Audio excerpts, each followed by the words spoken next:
Messi Lanzouzi, l'une des grandes figures de la presse congolaise, présentatrice des journaux télévisés, son expérience et son savoir-faire dans ce métier du journalisme ont fait d'elle lauréate des prix tant au niveau national qu'international. Détentrice d'une licence obtenue à l'université Marian-Ngouabi dans le département des sciences et techniques de la communication, Messi Lanzouzi a roulé sa bosse à la radio, la télévision et à la presse en ligne. Elle est également chargée de l'audiovisuel à la cellule de communication du ministère des Finances, du Budget et du Portefeuille public. Messi Lanzouzi est une femme de caractère qui est aussi engagée dans les questions du genre. Quelles sont alors ses motivations dans ce domaine du journalisme? Depuis toute petite, j'ai développé une certaine passion pour le journalisme. En voyant les téléspeakerines à l'époque qui déroulaient les programmes de la journée, et moi ça m'a passionné, ça m'a tout de suite plu. Je me suis dit ça c'est mon métier. Je pense que je serais plus à l'aise dans ce métier-là et c'était le déclic, tout est parti de là.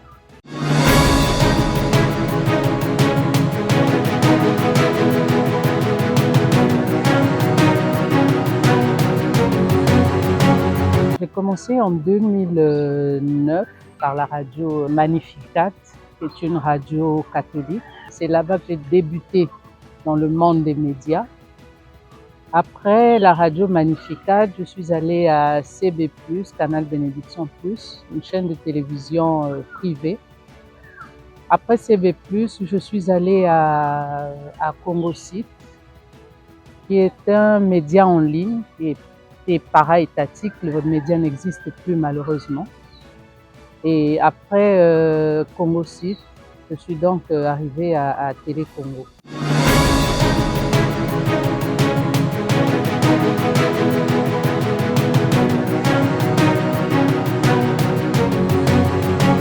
Je ne dirais pas vraiment que j'ai rencontré de difficultés. C'était vraiment ma place. S'il faut se mettre à la place de ceux qui croient en la divinité, je veux dire que c'est comme si j'étais destinée pour ce métier-là.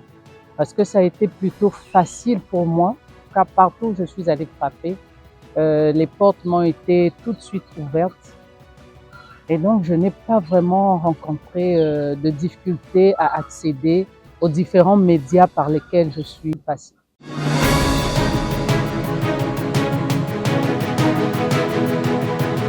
Les avantages, ça c'est une question difficile. Les avantages, c'est que j'ai atteint aujourd'hui une certaine notoriété. Vous arrivez partout, les portes vous sont ouvertes parce qu'on vous reconnaît facilement, on vous fait confiance et j'ai gagné en crédibilité. Quand j'arrive quelque part, on sait que c'est moi qui suis là. Tout de suite, on me fait confiance, on m'écoute et voilà, c'est un peu ça.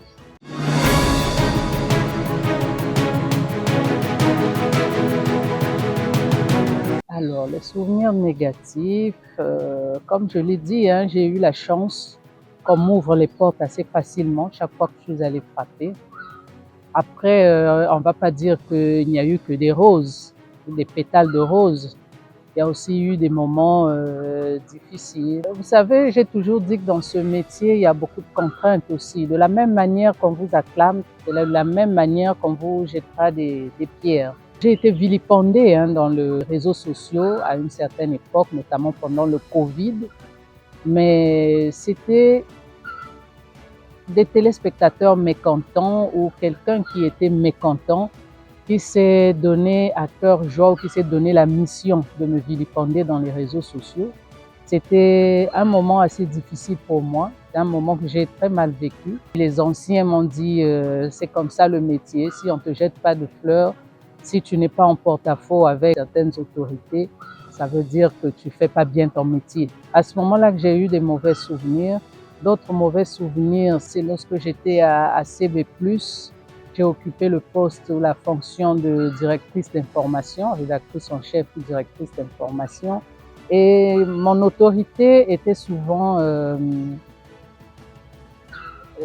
sapée par d'autres directions Ce qui fait qu'on était tout le temps en conflit et j'ai fini par jeter l'éponge parce que je n'ai plus eu le courage de, de les affronter. Donc j'ai fini par jeter l'éponge. Voilà ce que je garde de moi comme mauvais souvenir.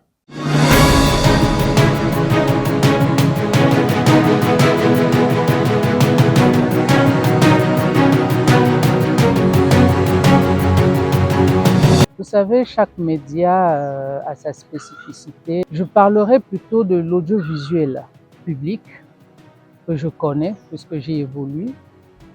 Ce que je demanderais, c'est que les pouvoirs publics se penchent beaucoup plus sur la question de la rétrocession de la redevance audiovisuelle. Jusqu'aujourd'hui, a du mal à être rétrocédé, on ne sait pas trop ce qui se passe. Et ce serait bien aussi que les médias publics aient une certaine indépendance financière pour pouvoir mieux fonctionner. Parce que quand il y a trop d'intermédiaires, trop de procédures à suivre, ça rend parfois la machine très lourde. Si les médias publics sont indépendants financièrement, je pense que ça pourrait alléger la machine et faire qu'on puisse travailler dans de bonnes conditions.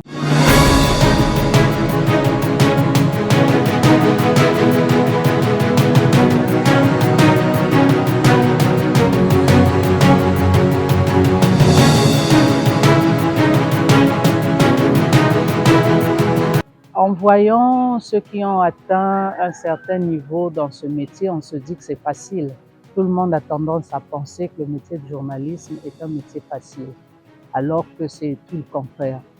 Donc, lorsque vous arrivez dans ce métier, déjà, il faut vous former, il faut aimer le métier, vous donner les moyens pour mieux le faire, pour bien le faire, avoir la passion pour le métier, du courage, parce qu'il vous faut tout ça pour pouvoir avancer, avoir de l'ambition, c'est ce qui sera votre carburant pour pouvoir tenir dans ce métier. Il ne suffit pas d'avoir un téléphone. Bon, peut-être qu'avec la venue des réseaux sociaux, le travail a été un peu plus simplifié. Tout le monde aujourd'hui peut avoir son média en ligne, tout le monde peut créer son média en ligne, mais il y aura toujours des obstacles sur le terrain. Donc si vous n'avez pas de passion, vous aurez confronté certainement à des problèmes de financement, à la difficulté d'accès aux sources d'information.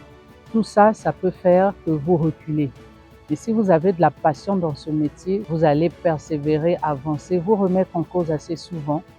Et c'est de cette manière-là que vous pourrez atteindre des objectifs que vous vous êtes fixés en optant pour le journalisme.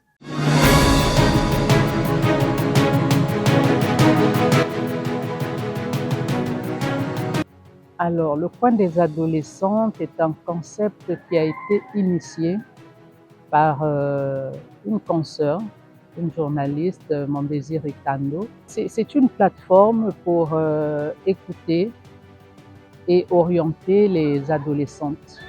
Parce qu'on s'est rendu compte que les adolescentes ont beaucoup de problèmes. Les adolescentes ont besoin de s'exprimer, mais qu'on ne les regarde pas assez. On ne fait pas assez attention à elles. On se charge plutôt où l'attention est tout le temps tournée ou souvent tournée vers des adultes. Nous sommes souvent dans la cause des femmes. Nous sommes souvent engagés pour lutter pour les droits de la femme, mais on ne regarde pas suffisamment du côté des adolescentes, alors que ce sont des femmes en devenir. Elles se préparent, elles sont dans un âge intermédiaire vers l'âge adulte.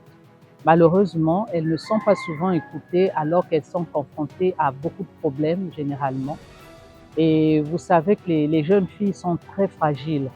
Lorsqu'elles ne sont pas écoutées, facilement elles dévient. Et lorsqu'elles dévient, c'est difficile après de les rattraper et donc d'en faire des femmes responsables. Elle a pensé que c'était bien de regarder de ce côté-là, de les orienter, les écouter. Elles ont beaucoup de questions, elles se posent beaucoup de questions, mais elles ne savent pas vers qui se tourner.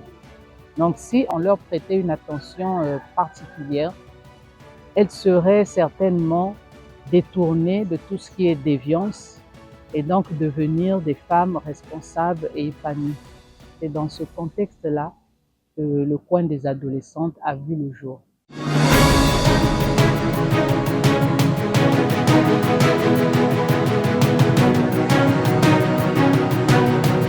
quand on vous choisit comme ambassadrice, c'est qu'on vous confie une responsabilité de faire à ce que ce coin-là rayonne, que ce projet prenne de l'ampleur, d'attirer des partenaires à adhérer à la cause, tous ceux qui sont susceptibles d'apporter leur contribution pour l'épanouissement, leur donner le courage d'avancer, les éduquer, les aider à s'épanouir en tout cas, les écouter, les aider à s'épanouir. Voilà ce qui est de ma mission et de ma responsabilité. Donc lorsqu'on vous confie une tâche, c'est parce qu'on vous fait confiance. On se dit que vous avez certainement les capacités pour pouvoir remplir cette mission. Donc pour moi, c'est un sentiment de responsabilité.